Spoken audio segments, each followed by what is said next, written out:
Namaste, this is K. Madhu, Assistant Professor of Hindi, JVR Gaur Degree College, Sattupalli, Khammam District, Telangana.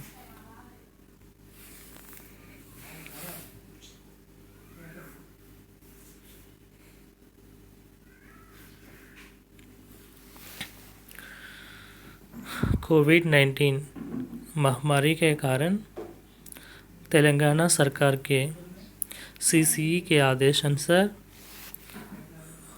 Online शिक्षण भाग के अंतर्गत degree 4th semester द्वितीय भाषा हिंदी पाठ्यक्रम में आज का हमारा पाठ है कलम और तलवार।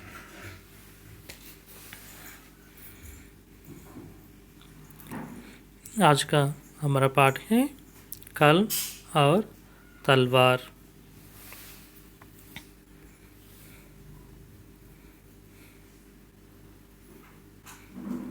कलम और तलवार हमारा पाठ है। इस कलम और तलवार कविता के कवि रामधारी सिंह दिनकर जी है।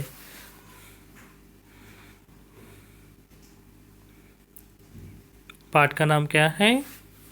कलम और तलवार। कलम और तलवार कविता के कवि रामधारी सिंह दिनकर जी है।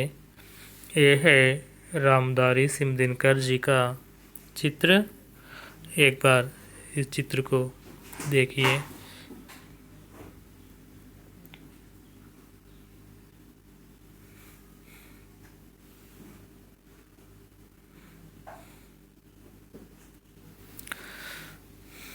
आज के हमारे विषय के अंतर्गत सबसे पहले हम रामधारी सिंह दिनकर की परिचय देखेंगे।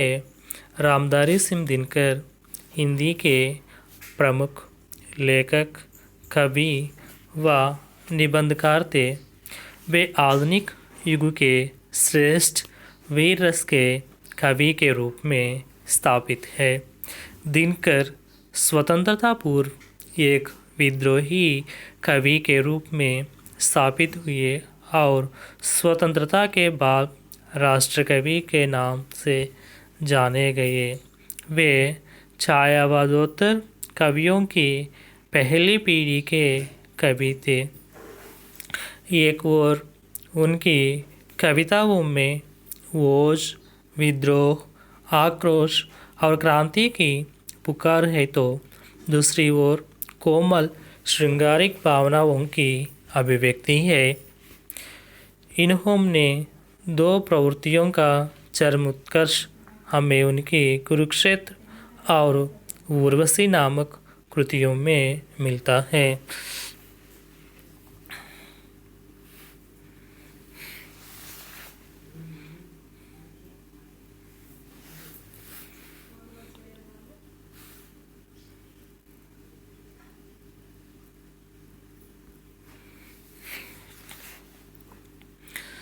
दिनकर जी का जन्म। दिनकर जी का जन्म 24 सितंबर 1908 को बिहार के बेगूसराय जिले के सिमरिया गांव में एक सामान्य किसान रवि सिंह तथा उनकी पत्नी मारूप देवी के पुत्र के रूप में हुआ था। दिनकर 2 वर्ष के थे जब उनके पिता का देहावसान हो गया। परिणामतः दिनकर और उनके भाई बहनों का पालन पोषण उनकी विधवा माता ने किया। दिनकर का बचपन और कौशल्य देहात में बीता, जहाँ दूर तक फैले खेतों की हरियाली, बांसों के झुरमुट, आमों के बगीचे और घास के विस्तार थे। प्रकृति की इस सुषमा का प्रभाव दिनकर के मन में बस गया, पर शायद इसलिए वास्तविक जीवन की कठोरताओं का भी अधिक गहरा प्रभाव पड़ा। दिनकर जी का जन्म 1908 में बिहार के सिमरिया नामक गांव में हुआ था। पिता का नाम रवि सिंह और माता का नाम मानरूपी देवी। दिनकर की बचपन में यानी 2 वर्ष के आयु में ही उनका पिता का मृत्यु हो गया।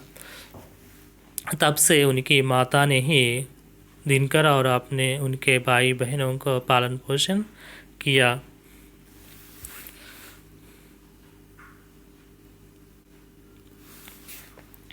शिक्षा।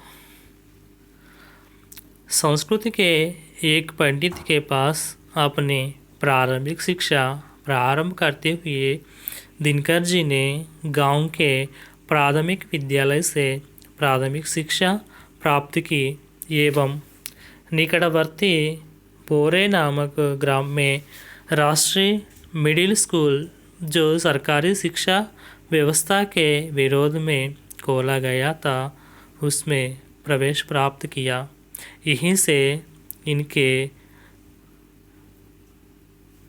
मनोमस्तिष्क में राष्ट्रीयता की भावना का विकास होने लगा था। हाई स्कूल की शिक्षा इन्होंने मोकामा घाट हाई स्कूल में प्राप्त की। इसी बीच इनका विवाह भी हो चुका था तथा ये एक पुत्र के पिता भी बन चुके। 1928 में मैट्रिक के बाद दिनकर ने पटना विश्वविद्यालय से 1932 में इतिहास में BA ऑनर्स किया। उन्होंने संस्कृत, बांग्ला, अंग्रेजी और उर्दू का गहन अध्ययन किया था।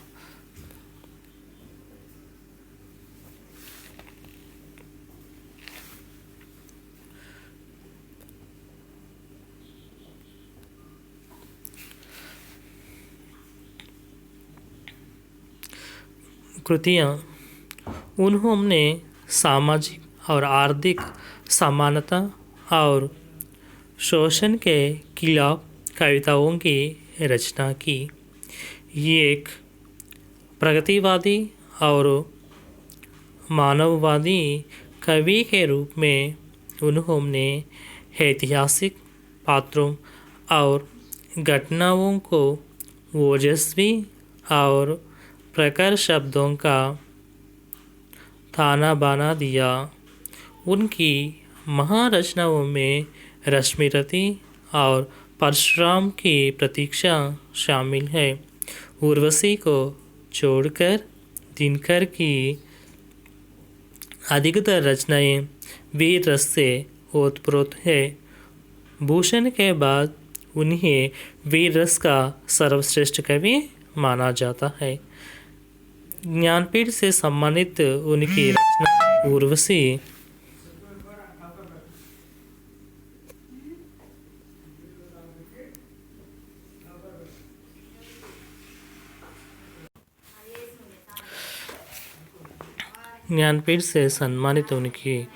रचना उर्वशी की कहानी मानवीय प्रेम, वासना और संबंधों के इर्द गिर्द घूमती है।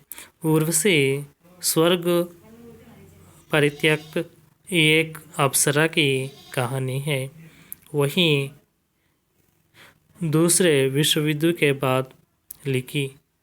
वही कुरुक्षेत्र महाभारत के शांति पर्व का कविता रूप है।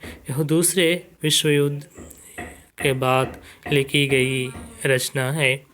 वही सामदेनी की रचना कवि के सामाजिक चिंतन के रूप में हुई है।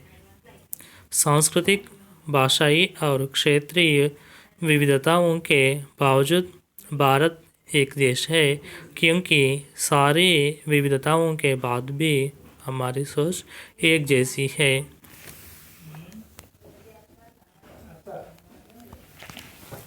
दिनकर जी की काव्य कृतियाँ।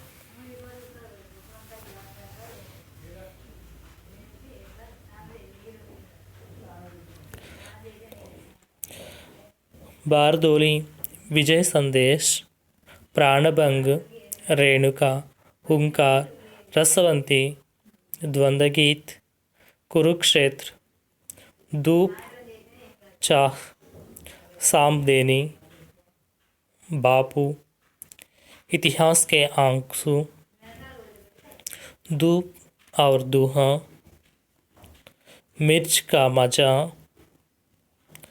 रश्मि रति, दिल्ली, नीम के पत्ते, नील कुसुम, सूरज का ब्याह, चक्रवाल, कविश्री, सीपी और शंख, नए सुभाषित, लोकप्रिय कवि दिनकर, उर्वशी, परशुराम की प्रतीक्षा, आत्मा की आंखें, कोयला और कवित्व, मृति तिलक, दिनकर की स्मृतियाँ, दिनकर की सूक्तियाँ, हारे को हरिनाम, संचयता, दिनकर के गीत, रश्मि लोक, उर्वशी तथा अन्य श्रृंगारिक कविताएं। ये है दिनकर जी की काव्य कृतियाँ।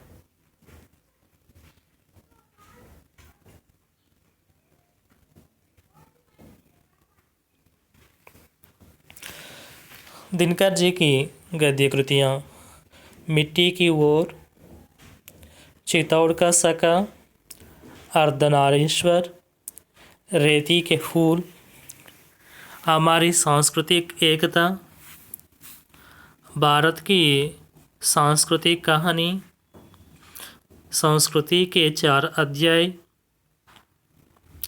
उजली आग, देश विदेश, राष्ट्रभाषा और राष्ट्रीय एकता, काव्य की भूमिका, पंत प्रसाद और मैथिली शरण, वेणुवन, धर्म, नैतिकता और विज्ञान, वट, पीपल, लोकदेव नेहरू, शुद्ध कविता की खोज, साहित्यमुखी, राष्ट्रभाषा आंदोलन और गांधी जी, हे राम, संस्मरण और श्रद्धांजलियाँ, भारतीय एकता, मेरी यात्राएं, दिनकर की डायरी, चेतना की शिला, विवाह की मुसीबतें, आधुनिक बोध। ये है दिनकर जी की गद्य कृतियाँ।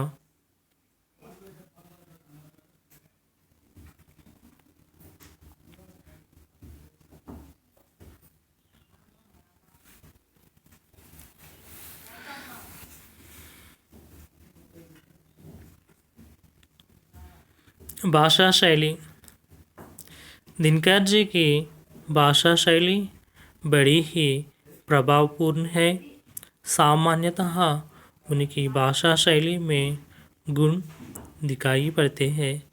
भाषा: दिनकर जी की भाषा शुद्ध साहित्यिक खड़ी बोली है। संस्कृति के 4 अध्याय जैसी गंभीर विवेचनात्मक रचनाओं में दिनकर जी की भाषा संस्कृतनिष्ठ है। यह भाषा तद्भव, तत्सम, देश शब्दों और मुहावरों एवं लोकोक्तियों के सहज स्वाभाविक प्रयोग के कारण अत्यंत प्रांजल और प्रौढ़ है, किंतु इसमें भी सुबोधता और स्पष्टता सर्वत्र विद्यमान है। इनकी भाषा का दूसरा रूप उर्दू फारसी के शब्दों से युक्त है। कहीं कहीं अंग्रेजी के प्रचलित शब्दों और उर्दू फारसी की शब्दावली का सम्मिलित प्रयोग बड़ा ही मोहक लगता है। विवेचनात्मक शैली, समीक्षात्मक शैली, भावात्मक शैली और सूक्तिपरक शैली।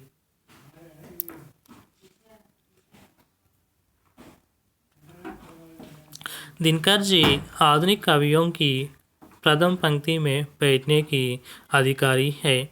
इस पर दो राय नहीं हो सकती। उनकी कविता में विचार तत्व की कमी नहीं। यदि अभाव है तो विचार तत्व के प्राचुर्य के अनुरूप गहराई का उनके व्यक्तित्व की छाप उनकी प्रत्येक पंक्ति पर है। पर कहीं कहीं भाव को व्यक्तित्व की जगह वक्तृत्व की मिल जाता है। दिनकर की शैली में प्रसाद गुण यथेष्ट है, प्रभाव है, ओज है, अनुभूति की तीव्रता है, सच्ची संवेदना है। यदि कमी खटकती है तो तरलता की, गुलावट की, पर यह कमी कम ही खटकती है क्योंकि दिनकर ने प्रगीत कम लिखे हैं। इनकी अधिकांश रचनाओं में काव्य की शैली रचना के विषय और मूड के अनुरूप है। उनके चिंतन में विस्तार अधिक और गहराई कम है, पर उनके विचार उनके अपने ही विचार है। उनके काव्यानुभूति के अविच्छेद्य अंग है। यह स्पष्ट है कि यह दिनकर की कविता का विशिष्ट गुण है कि जहाँ उसमें अभिव्यक्ति की तीव्रता है, वही उसके साथ ही चिंतन मनन की प्रवृत्ति भी स्पष्ट दिखाती है।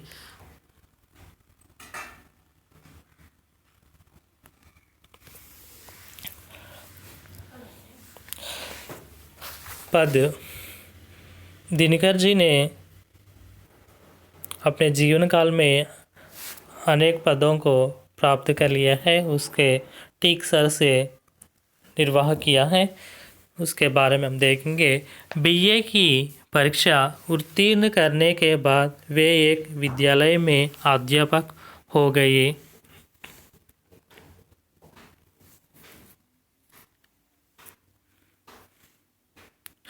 1934 से 1947 तक बिहार सरकार की सेवा में सब रजिस्टर और प्रचार विभाग के उपनिर्देशक पदों पर कार्य किया।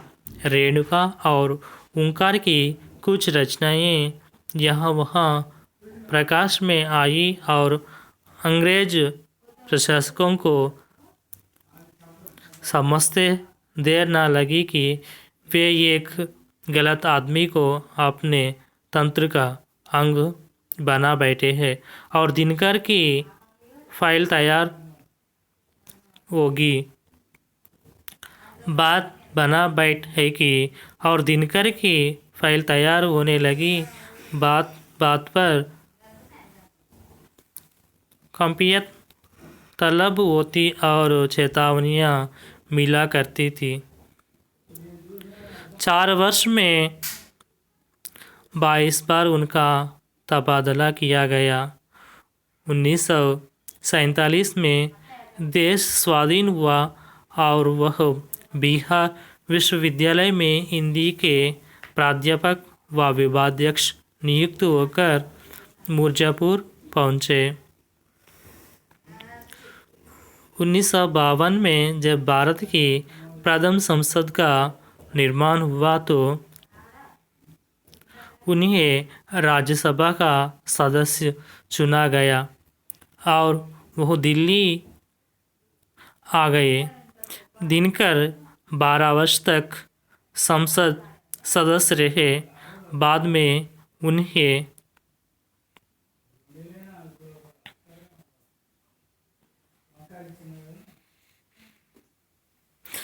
1967 से 1965 ही तक भागलपुर विश्वविद्यालय का कुलपति नियुक्त किया गया, लेकिन अगले ही वर्ष भारत सरकार ने उन्हें 1965 से 1971 तक अपना हिंदी सलाहकार नियुक्त किया और वह फिर दिल्ली लौट आए।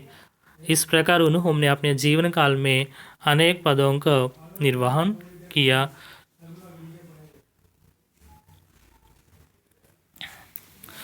सामाजिक चेतना।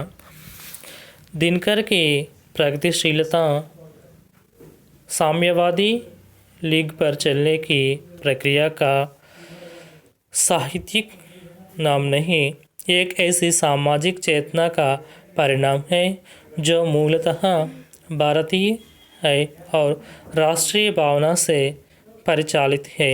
उन्होंने राजनीतिक मान्यताओं को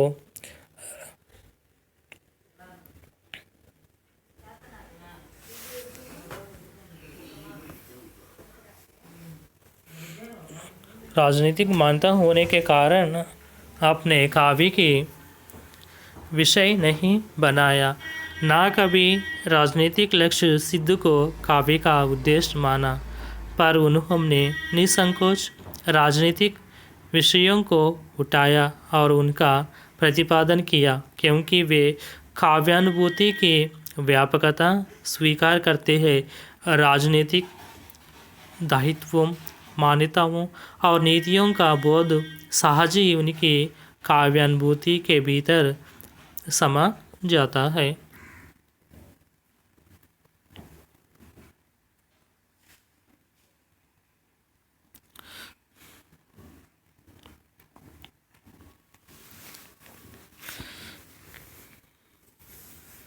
हिंदी साहित्य में दिनकर जी का स्थान। दिनकर जी समृद्ध कवि नहीं, उत्कृष्ट गद्यकार भी थे। संस्कृति के 4 अध्याय और शुद्ध कविता की खोज जैसी उच्च कोटि की गद्य कृतियों इन्हें महान चिंतक और मनीषी गद्य लेखक की कोटि में प्रतिष्ठित करती है। सरस्वती के इस अमर साधक ने अपने देश के प्रति असीम राष्ट्रीय भावना का परिचय दिया। राष्ट्रीय भावनाओं पर आधारित इनका साहित्य भारतीय साहित्य की अमूल्य धरोहर है। इनकी गणना विश्व के महान साहित्यकारों में होती है।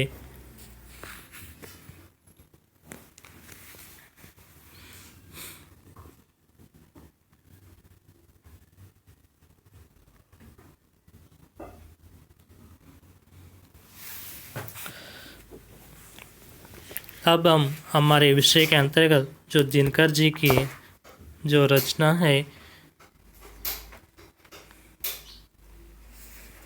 कलम और तलवार, उस कविता को पढ़ेंगे।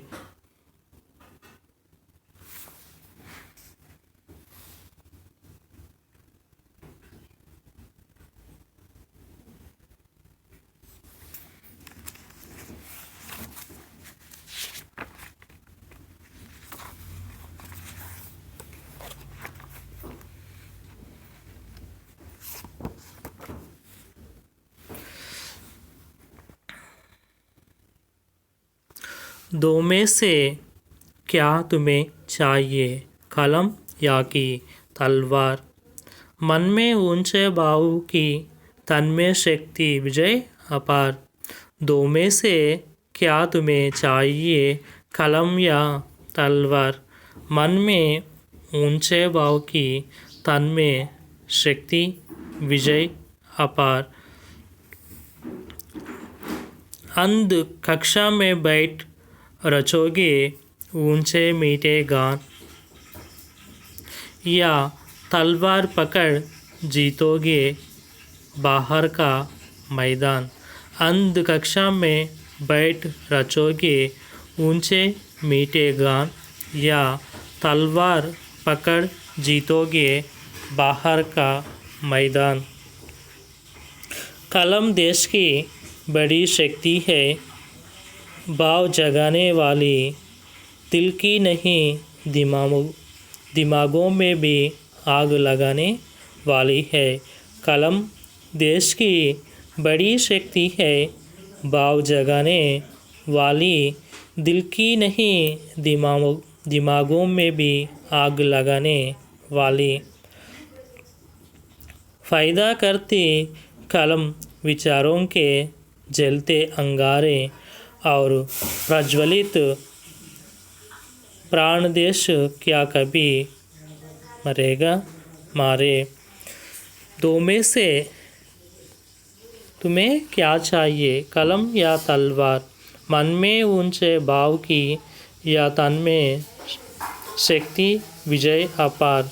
अंध कक्षा में बैठ रचोगे ऊंचे मीठे गान, या तलवार पकड़ जीतोगे बाहर का मैदान।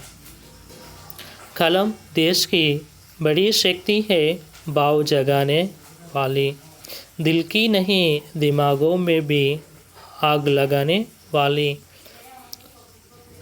फ़ायदा करती कलम विचारों के जलते अंगारे और प्रज्वलित प्राण देश क्या कभी मरेगा मारे। एक भेद है और वहाँ निर्भय होते नर नारी। एक भेद है और वहाँ निर्भय होते नर नारी। कलम उगलती आग जहाँ अक्षर बनते चिंगारी। कलम उगलती आग जहाँ अक्षर बनते चिंगारी। जहाँ मनुष्यों के भीतर हरदम जलते हैं शोले। बादल में बिजली होती होते दिमाग में गोले। जहाँ मनुष्यों के भीतर हरदम जलते हैं शोले। बादल में बिजली होते दिमाग में गोले। जहाँ पालते लोग लाहू में हाल की दार, क्या चिंता यदि वहाँ हाथ में नहीं हुई तलवार। जहाँ फैलते लोग लहू में अलाहाल की दार, क्या चिंता यदि वहाँ हाथ में नहीं हुई तलवार।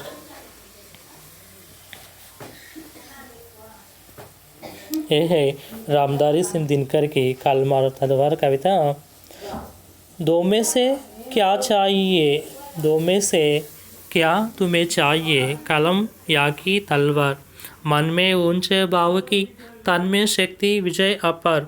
अंध कक्षा में बैठ रचोगे ऊंचे मीठे गान, या तलवार पाकर जीतोगे बाहर का मैदान।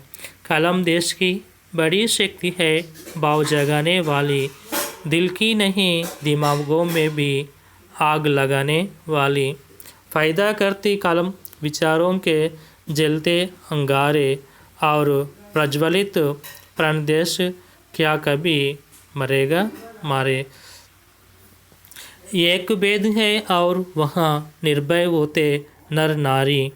कलम उगलती आग जहाँ अक्षर बनते चिंगारी। जहाँ मनुष्यों के भीतर हरदम जलते हैं शोले। बादल में बिजली होते दिमाग में गोले। जहाँ फालते लोग लहू में अलाहाल की दार, क्या चिंता यदि वहाँ हाथ में नहीं हुई तलवार। अब हम इस कविता के भावार्थ को देखेंगे।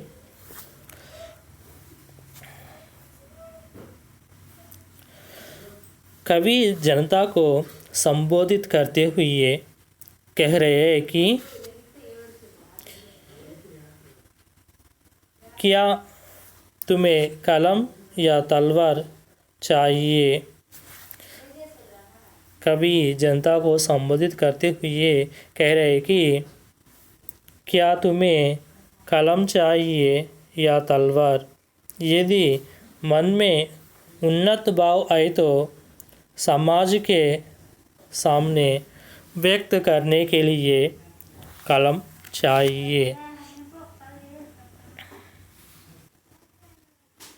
यदि तुम्हारे शरीर में अपार शक्ति है तो विरोधियों से लड़ने के लिए तलवार लेना चाहिए, पर कलम और तलवार किसी एक को चुनना आवश्यक है। दो में से क्या तुम्हें चाहिए, कलम या तलवार? मन में ऊंचे भाव की, तन में शक्ति, विजय अपार। कवि इस प्रकार जनता से पूछ रहे हैं, तुम्हें कलम चाहिए या तलवार चाहिए? यदि तुम्हारे मन में उन्नत भाव आए तो समाज के सामने अपने भावों को, विचारों को व्यक्त करने के लिए कलम चाहिए। यदि तुम्हारे शरीर में अपार शक्ति आई तो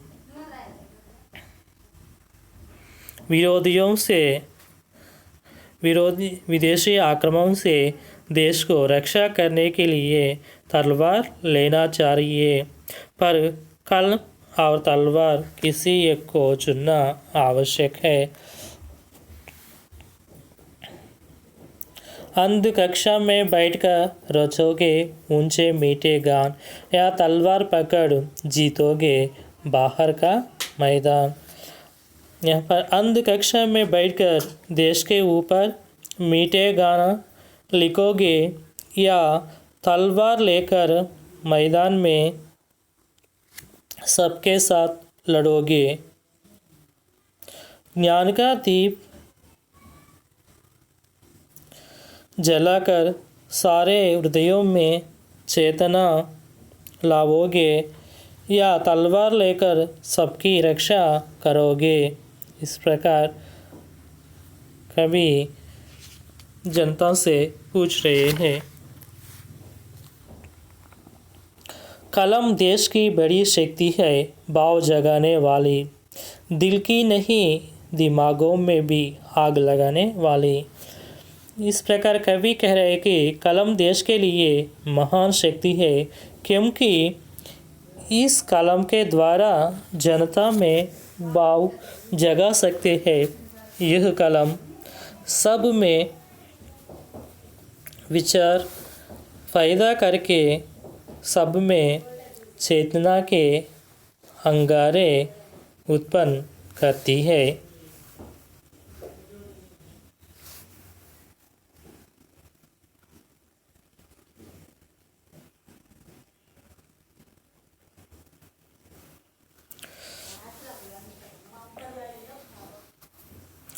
फायदा करती कलम विचारों के जलते अंगारे और प्रज्वलित प्राण देश का कभी मरेगा। कलम सबके विचार पैदा करके सब में चेतना अंगारे उत्पन्न करती है, पर हिंसात्मक प्रवृत्ति से लोग को बचाने के लिए तलवार आवश्यक चाहिए।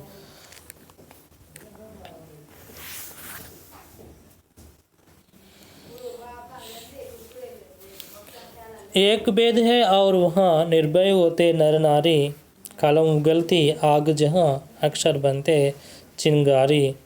जहाँ मनुष्यों के भीतर हरदम जलते हैं शोले, बादल में बिजली होते दिमाग में गोले।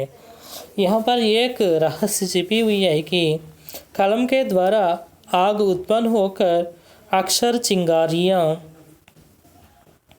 जैसे उत्पन्न होती है, वहाँ सारी जनता निर्भय होकर रह सकती है।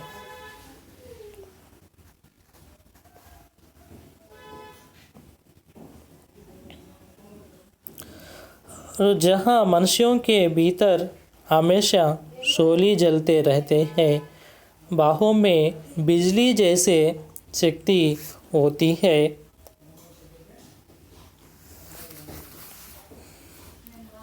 और दिमाग में गोले अर्थात उज्जवल विचार होते हैं। और वहाँ उनके हाथों में तलवार न रहते पे भी अपने कलम के द्वारा क्रांति ला सकते हैं। जहाँ फैलते लोगों में आलाहल की दार, क्या चिंता यदि वहाँ हाथ में नहीं हुई तलवार। जहाँ मनुष्यों के दिमाग में गोले अर्थात उज्जवल विचार होते हैं, वहाँ उनके हाथों में तलवार ना रहने से भी कोई चिंता नहीं है, क्योंकि वहाँ पर कि अपने कलम के द्वारा क्रांति ला सकते हैं। इस प्रकार कवि कलम और तलवार कविता में अपने विचारों को व्यक्त कर रहे हैं। जनता को संबोधित करते हैं कि तुम्हें कलम चाहिए या तलवार चाहिए, दोनों में से एक चुनना आवश्यक है। यदि तुम्हारे मन में उन्नत भाव है तो अपने विचारों के भावों को व्यक्त करने के लिए कलम लेना चाहिए। यदि अपनी भुजाओं में अपार शक्ति है को विरोधियों से विदेशी आक्रमणों से बचाने के लिए तलवार लेना चाहिए। इस प्रकार कवि जनता को संबोधित करते हुए कलम की महत्वता को भी बताते हैं।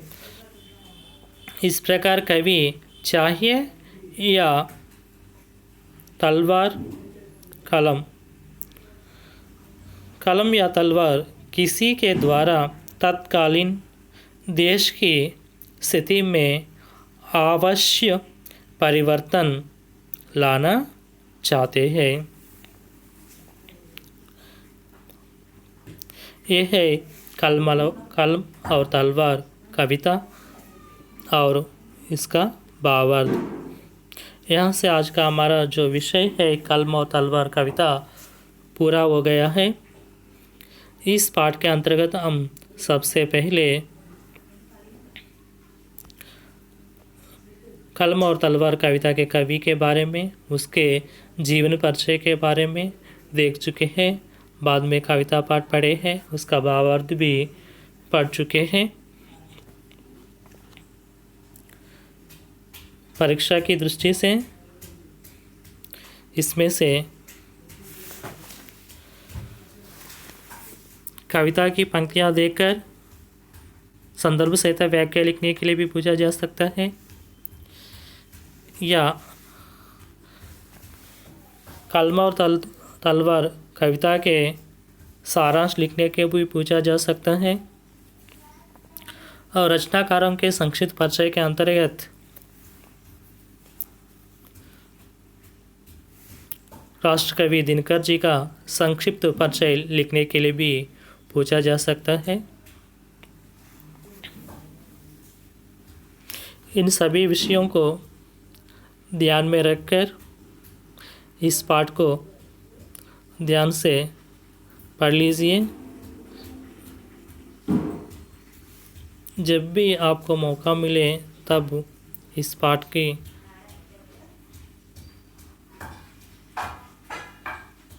पढ़िए।